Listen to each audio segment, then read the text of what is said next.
नमस्कार साथियों, की फैक्ट में आप सभी का स्वागत है। उम्मीद करता हूं कि आप सभी लोग बेहतर होंगे। सभी सनातनी और राष्ट्रवादी भाई बहनों से अपील रहेगी कि चैनल को सब्सक्राइब करिएगा, वीडियो को लाइक और अधिक से अधिक लोगों तक शेयर कर दीजिएगा।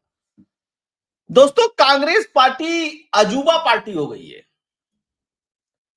और कांग्रेस पार्टी में सिर्फ राहुल गांधी अजूबे नहीं है, और भी कई सारे अजूबे हैं। पवन खेड़ा, सुप्रिया श्रीनेत, इनके बयान बहुत अजीबो गरीब रहते हैं। इनका दावा तो इतना जबरदस्त रहता है कि वैसा दावा कोई कर ही नहीं सकता।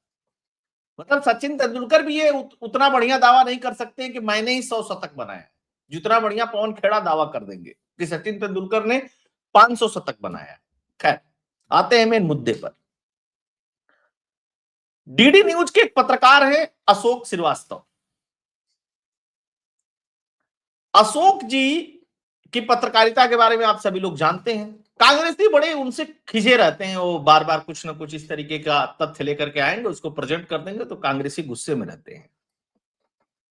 कांग्रेसी पार्टी के मुख्यमंत्री हैं तेलंगाना में रेवंत रेड्डी।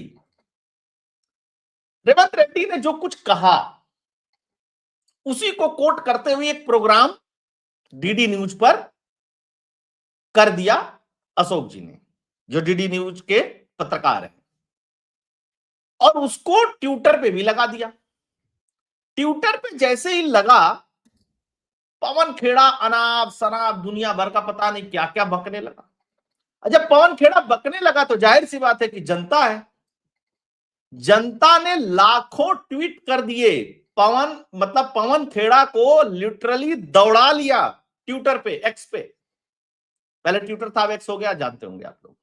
अच्छा, मैं ट्विटर पे ज्यादा जाता नहीं क्योंकि मैं हूं भी नहीं, वहां पे बड़ी भाषण मची रहती है।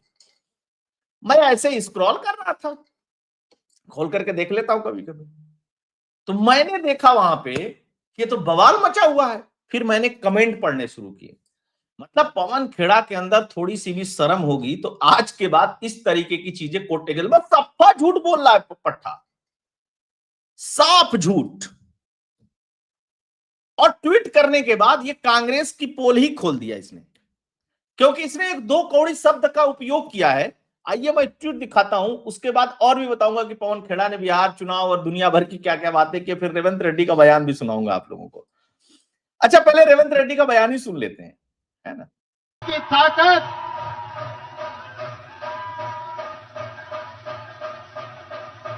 का मतलब, हाँ। मुसलमान का मतलब कांग्रेस, कांग्रेस का मतलब मुसलमान। आज कांग्रेस की ताकत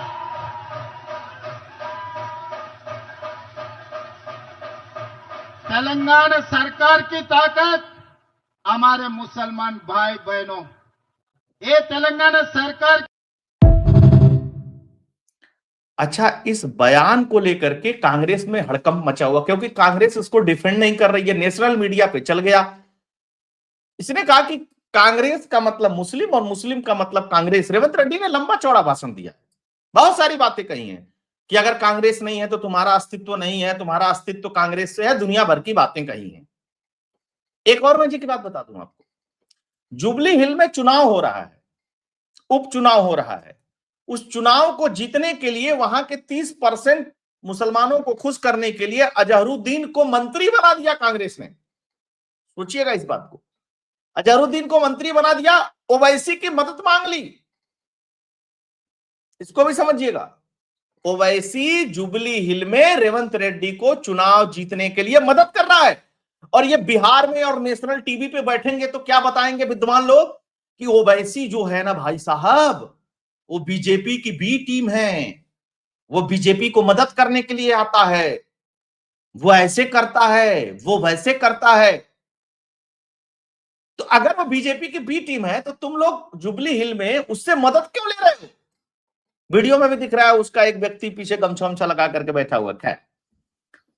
अब आते हैं उस ट्वीट पे, बड़ा मजेदार है। पवन खेड़ा लिखता है कि श्रीवास्तव जी के कार्यक्रम का नाम भले ही दो टूक हो, दो टूक के नाम से कार्यक्रम करते हैं। श्रीवास्तव जी के कार्यक्रम का नाम भले ही दो टूक हो, लेकिन सोच और कंटेंट 2% का है। सोच और कंटेंट 2% का है। तो इन्होंने क्या लिखा था? इन्होंने लिखा कि बदल गई पहचान, कांग्रेस मतलब मुसलमान, ये प्रोग्राम का इनके थीम था श्रीवास्तव जी का। और इस श्रीवास्तव जी ने तो कुछ कहा नहीं इसमें। यह तो तुम्हारा मुख्यमंत्री कह रहा है भाई, ऐसा भी नहीं कि कोई इधर उधर का राह चलता नेता या प्रवक्ता किसी ने गलती से कर दिया, तुम्हारा मुख्यमंत्री कह रहा है। ये तो गिन चुन करके कुछ ही राज्यों में मुख्यमंत्री बचे हैं तुम्हारे पास। वो ये बात को कह रहा है, पब्लिक के बीच में कह रहा है, नेशनल मीडिया पे चल रहा है, और तुम श्रीवास्तव जी को टारगेट करते हुए क्या कह रहे हो कि तुम्हारा कंटेंट और सोच 2% की, यानी कि रेवंत रेड्डी 2% का है और उसका कंटेंट जो बोला है वो 2% की बात है। यही तो मतलब हुई। इसलिए मैंने टाइटल दिया कि पवन खेड़ा ने तो कांग्रेस की पोल खोल दी। कहते हैं ना कि न बोलना बनना निकाला कर रेवंत रेड्डी तमाम, अब इस पे दलीलें दे रहा है, नहीं मेरा कहने का ये मतलब था वो मतलब था, लेकिन कोई मतलब नहीं था। यहां तक तो बात ठीक थी, है ना। श्रीवास्तव जी का, अशोक श्रीवास्तव का ये वाला ट्वीट था रात 10 बजे 2 टूक में। खैर आगे देखिए, यूजर बड़े मजेदार हैं। वो कह रहे हैं श्रीवास्तव ने थोड़ा ही ना कहा है, हर चैनल पर चल रहा है, आखिर कब तक लुक्का छिपी चलेगी। ठीक, ये देखिए, आपका सीएम रेवंत रेड्डी बयान दे तो इस लॉजिक से तो वही 2% का हुआ। अभी अल्पसंख्यकों की पार्टी बनी है, जल्दी अल्पसंख्यक हो जाएगी। मतलब ये ट्विटर पे मैंने देखा, मैंने कहा भाई साहब कांग्रेसी बर्दाश्त कैसे करते हैं इसको। आप सोचिए कि इस वाले बयान पे तो बोलना ही ना, और मैं बता रहा हूं 3 लाख से अधिक लोगों ने तो कमेंट कर डाले हैं भाई। लाइक और शेयर तो इतना हुआ है पूछिए मत। मतलब पवन खेड़ा को ये लगता है कि वो बहुत बुद्धिमान है। अच्छा देखिए, राहुल गांधी के संगत में रहने के बाद ना किसी भी नेता को लगेगा कि वो सुपर ज्ञानी है, उसके इतना ज्ञानी नहीं किसी के पास नहीं है। तो पवन खेड़ा को लगा कि बहुत ज्ञान वाली बात है, और पता चला कि उसको जो मुख्यमंत्री ने उसके कहा है उसके बारे में नहीं पता। अगर पता होता तो रेवंत रेड्डी का ही एक कंटेंट है, 2% की बात क्यों कहता दूध। तो पत्रकार तुम्हारे मुख्यमंत्री के बयान को कोट कर दे तो कंटेंट पत्रकार का 2% का है कि मुख्यमंत्री का, इस पर विचार करिएगा। अच्छा, फिर पवन खेड़ा को समझ में नहीं आया तो पवन खेड़ा 2 बयान और लेकर के आया। जैसे कहते हैं ना कि एक बयान जब खत्म हो जाए तो दूसरे बयान का क्या करते हैं उसको, ऐसा कुछ बयान दो कि ताकि वो वाला बयान लोग ज्यादा चर्चा ना करें उस पर। पवन खेड़ा ने कहा कि पीएम मतलब पीएम मोदी पर तो लगातार और अमित शाह पर विवादित बयान देता है। कह रहा है कि जब अमित शाह बिहार जाते हैं तो होटल के कैमरे के सीसीटीवी में टेप चिपका दिया जाता है। अबे टेप चिपका दिया जाए, सीसीटीवी का कैमरा उखाड़ दिया जाए, पूरा होटल की दीवार तोड़ जाए, तुम्हारे पिताजी का क्या जा रहा है उसमें। अमित शाह देश के गृह मंत्री है, वो होटल में जाए तो वहां कैमरा चले ना चले, टेप चिपका दिया जाए, तुमको दिल्ली में बैठे बैठे कैसे पता है। कोई वीडियो, कोई प्रूफ, कोई चीज, कुछ नहीं। खाता ना वही राहुल गांधी और उनके चेले जो कहे वही सही। भाई तुम्हारे पास कोई ऑथेंटिक जानकारी होगी ना, देने वाले ने दी होगी कि देखो ये अमित शाह इस होटल में रुके हैं, यहाँ के सीसीटीवी पे टेप चिपकाया गया। नहीं नहीं, वो कुछ नहीं, वो बोलना है। और कांग्रेस चुनाव हारेगी, बुरी तरीके से हारेगी, तो फिर झूठ परोसना है, वोट चोरी हो गया, फलाना हो गया, ईवीएम हैक हो गया, चुनाव आयोग मिल गया। अच्छा, यहां तक तो ठीक था। अब एक और दावा सुनिए पट्टे का, दूसरा कहा ये मजा नहीं आया, दूसरा करता हूं। कांग्रेस का बड़ा दावा, पवन खेड़ा बोले कि एनडीए ने बिहार में हार मान ली है, कई मंत्री घर खाली कर रहे हैं, सरकारी आवास खाली कर रहे हैं। कौन मंत्री बिहार में सरकारी आवास खाली कर रहा है? कोई वीडियो, कोई फुटेज, किसी अखबार की कोई कटिंग, कुछ भी, कोई कोई मतलब नहीं, कुछ नहीं है इसके इस व्यक्ति के पास। लेकिन पता चल गया मंत्री बंगले खाली। अरे मंत्री क्यों बंगले खाली करेगा अभी भाई? विधायक एक बार को खाली कोई करे तो समझ में भी आता, मंत्री क्यों खाली करेगा? किस लिए खाली करे कर देगा? अभी चुनाव चल रहा है, उसके बाद भी 3 महीना 6 महीने का टाइम मिल जाता है उसको खाली करने के लिए, अभी क्यों खाली करेगा? फिर कह रहा है कि अब लगता है फाइल जलाई जा रही है बिहार में। अरे भाई साहब, ये लोग सत्ता के लिए इतना इनका मेंटल स्टेटस नीचे गिर गया है, और जनता जनता अब लिटरली इनका मजा लेने लगी है। लिटरली मजा लेने लगी, लोग कार्टून हो गए हैं अब। आपके पास कोई जानकारी नहीं है, आपके पास कोई ऑथेंटिक चीजें नहीं, आप यह भी नहीं कह रहे हैं कि किसी सोर्स ने मेरे बताया, कुछ नहीं, डायरेक्ट कैमरा बंद हो गया, फाइल उड़ गई, फलाना हो गया, मंत्री ने बंगला छोड़ दिया। मंत्री बंगला छोड़ेगा तो उसका वीडियो बनाना कोई जासूसी करने का काम थोड़ी ना है, कोई राक एजेंट थोड़ी चाहिए उसके लिए। भाई बंगला कोई भी खाली करेगा तो वहां कोई भी कैमरे से बना लेगा कि देखिए अब एनडीए हार रही है इसलिए ये लोग बंगला खाली कर रहे हैं, लेकिन नहीं, उससे क्या मतलब। राहुल गांधी के पास भी प्रूफ नहीं रहता, इस व्यक्ति के पास भी प्रूफ नहीं है। अब थोड़ा सा और देखिएगा, और मजेदार है। 30% मुस्लिम वोटर वाली जुबली हिल्स से एआईएमआईएम क्यों गायब है? बीआरएस को हराने के लिए ओवैसी रेवंत से हाथ मिलाया, बीजेपी कमजोर क्यों? ये लोग लिख रहे हैं बीजेपी कमजोर क्यों, तो बीजेपी मजबूत कम क्यों कब थी? छोड़िए, मजेदार बात क्या है, ओवैसी और रेवंत रेड्डी ने हाथ मिला लिया बीआरएस को हराने के लिए। अच्छा, केजरीवाल को भी सब बताएंगे कि बीजेपी की बी टीम है, लेकिन केजरीवाल के साथ गठबंधन कर लेंगे, केजरीवाल के साथ जाकर सरकार बना लेंगे, लेकिन बीजेपी की बी टीम है। अच्छा, मैं बहुत सारे पॉलिटिकल लोगों को भी ये सब कहते हुए सुनता हूं, जो अपने को दावा करते हैं कि उनके पास बहुत पॉलिटिकल ज्ञान है, मैं उनको भी सुनता रहता हूं। वो भी कहते हैं देखो ओवैसी भाजपा को फायदा पहुंचाने के लिए गया है। अरे भाई साहब, ये इनकी मेंटेलिटी, इनके विचारधारा, इनकी सारी चीजें मिलती है एक दूसरे से। आज तक किसी भी मौके पर ओवैसी ने एनडीए के समर्थन पे वोट नहीं दिया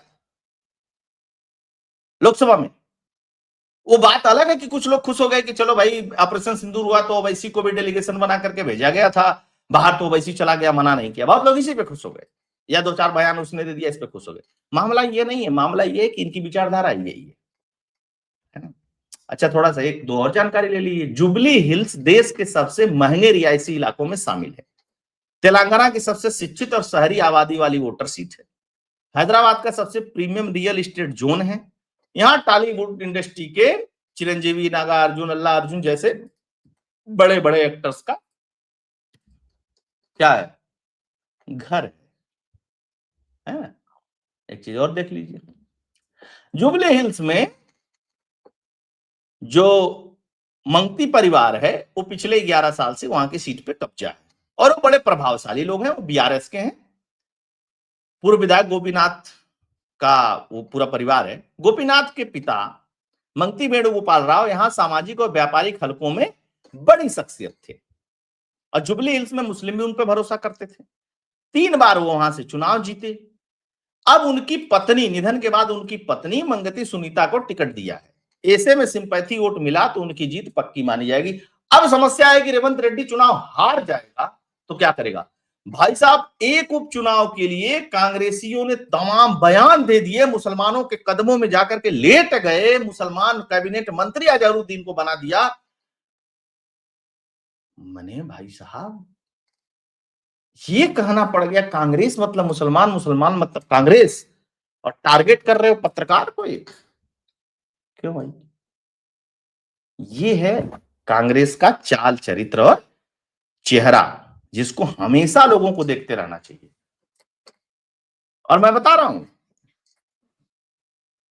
ये जो हड़कंप मचा ना रेवंत रेड्डी के बयान का, अब ये ऐसा नहीं है, ये अब चलेगा, चुनाव दर चुनाव चलेगा। ये पीछा नहीं छूटने वाला है कि तुम पीछा छुड़ा लोगे इससे पवन खेड़ा, ना ना। अभी तो सब बिहार वाले चुनाव में व्यस्त है ना, बिहार चुनाव के बाद तुम देखना इस पे एकदम बराबर चलता रहेगा, लोग इसको चलाते रहेंगे, बताएंगे कि कांग्रेस क्या है। हालांकि हम लोग तो बहुत बचपन से जानते हैं, हम लोगों के माता पिता तो बताते रहते थे कि कांग्रेस क्या है, तो हमें पता है। अब कांग्रेसी खुद ही कह रहे हैं, वो भी मुख्यमंत्री कह रहा है। तो आप सभी लोग जुड़े, बहुत बहुत धन्यवाद। सभी लोगों से आग्रह रहेगा कि इस वीडियो को अधिक से अधिक राष्ट्रवादियों तक शेयर कर दीजिएगा, क्योंकि इसमें कई सारे महत्वपूर्ण कंटेंट भी हैं, तो राष्ट्रवादियों को देखना जरूरी है। उनके तक शेयर कर दीजिएगा व्हाट्सएप और टेलीग्राम के माध्यम से। आप डोनेट और कंट्रीब्यूट करना चाहते हैं तो उसके लिए फोन पे और पेटीएम का नंबर स्क्रीन पर दिया। बहुत बहुत धन्यवाद। जय हिंद, जय भारत, जय श्री राम।